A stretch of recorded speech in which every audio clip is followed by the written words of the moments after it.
پارکا چه برخوشون دارن بازی میکنن. یه خوشگلم داره میاد. کبوترام اینجا اصلا نمیترسن که پرواز کنن، از بغل پاشون رد میشید تکون نمیخورن، انقدر که عادت کردن ها.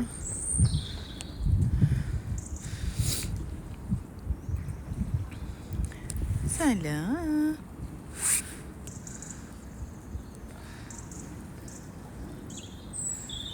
سلام سلام.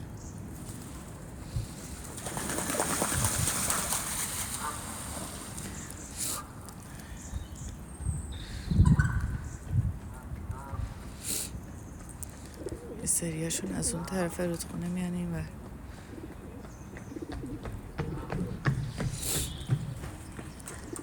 اینا هم نشستن من دارم نگاه میکنم، منتظر غذا، دونه برشون برسی. خواستم براشون دونه بیارم یادم رفت دوباره. قول بهتون میدم انشالله سری بعدی